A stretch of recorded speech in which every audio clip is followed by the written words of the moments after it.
Yesterday, we began this beautiful little study as we walked through the book of Esther.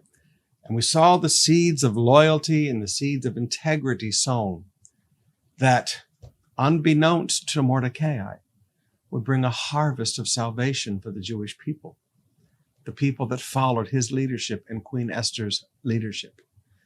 But I want you to notice now the protagonist coming up into this situation. We have Haman introduced. Now, in Esther chapter 3, verse 9, Haman, one of the top leaders in the realm, comes before King Xerxes. And he says, "If it please the king, issue a decree that they may be destroyed, and I will give 10,000 large sacks of silver to the government administrators to be deposited in the royal treasury." He said, "I want to buy a law, please." He said, "I will give 10,000 sacks of silver to buy a law to kill the Jewish people." The king agreed, confirming his decision by removing his signet ring from his finger and giving it to Haman, son of Hammedatha, the Agagite, the enemy of the Jews. And the king said, "The money and the people are both yours to do with as you see fit." So on April 17th, the king's secretaries were summoned, and a decree was written exactly as Haman dictated. So Haman bought this law, and he dictated the law. It was sent to the king's highest officers and governors of the respective provinces and nobles of each province in their own scripts and languages. And the decree was written in the name of King Xerxes and sealed with the king's signet ring.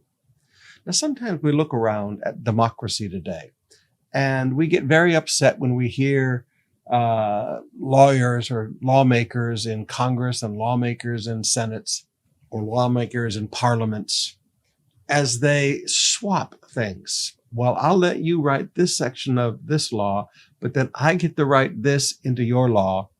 And it's all about money. It's all about, I want this and you want that. And we look at it and we think that this is all something new. But I want you to notice, Haman went to the king and said, "I want to buy a law. And this law is going to be for the annihilation of the Jewish people because I hate them.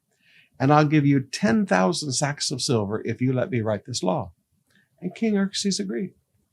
He had no idea that his wife, Queen Esther, was a Jew. He didn't care about the Jewish people. So he said, "Fine, 10,000 sacks of silver, the kingdom can use that. We're going to write the law. You can write the law, whatever you want to dictate."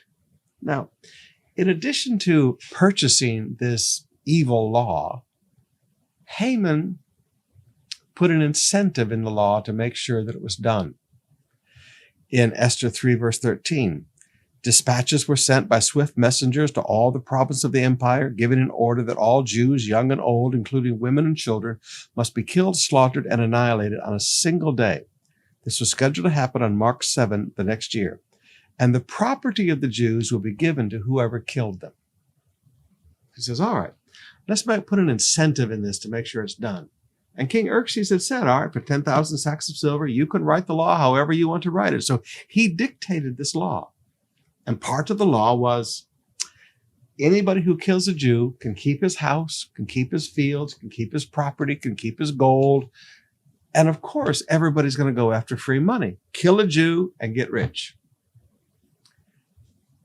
Now you look at all of this and you go, man, there's no justice. But beloved, there is no justice in the world today. These laws are purchased. People write laws that destroy the poor. People write laws that destroy their competitors in business. It's no different in the world that we live in today. This is why you will often hear me say that there is no justice except at the throne of God. And only by an intervention of God can corruption be overruled. And that's what happens here. These people bought and paid for a law and provided incentive to make sure that what they wanted done was done. They provided additional corruption incentive, so to speak. And only by God's grace and intervention is justice done. Now, if God can bring justice to the Jewish people, in spite of this, God can bring justice to you and to your family. So if you are in the face of injustice right now and you see people that have manipulated laws and provided corruption incentives to get things done that are not right, would you just relax a little bit and get on your knees before the throne of God. Because at the throne of God, we find justice.